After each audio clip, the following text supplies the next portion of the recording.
Bonjour les amis, j'espère que vous allez bien. On se retrouve aujourd'hui pour une vidéo à propos des VGP, les vérifications générales périodiques. En tant que régisseur général, on est particulièrement attentif à la question des VGP.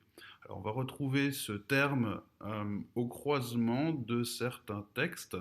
Le premier texte sur lequel on s'appuie, c'est le Code de la construction et de l'habitation qui nous rappelle les grands principes des vérifications générales périodiques. Ensuite, on va retrouver dans le Code des ERP, donc la réglementation de sécurité dans les établissements recevant du public, des informations concernant l'application des vérifications générales périodiques. Et enfin, au titre des travailleurs, on va retrouver un certain nombre d'informations concernant les vérifications des installations techniques dans le Code du travail.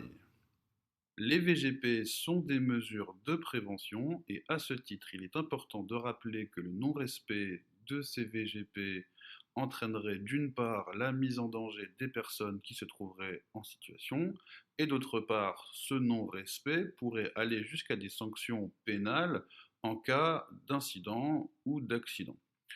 Pour illustrer ces propos, je vous donne deux exemples qui sont importants à rappeler dans nos positions de régisseur général. La première concerne les appareils de levage, et notamment les moteurs. Je rappelle que les vérifications doivent être faites par des organismes agréés extérieurs pour un contrôle tous les ans dans le cas de moteurs qui seraient installés à demeure, c'est-à-dire dans une position fixe qui ne serait jamais démontée, et obligatoirement tous les 6 mois, donc semestriels, pour les palans qui seraient, eux, soit démontés dans un même site, soit destinés à être déplacés dans plusieurs sites différents.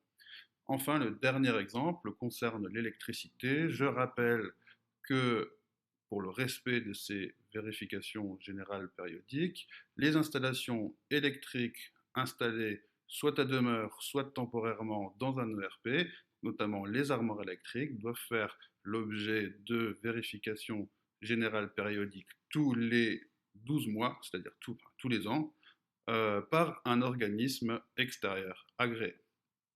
Voilà les amis, n'hésitez pas à me faire part de vos remarques dans les commentaires et à tout bientôt.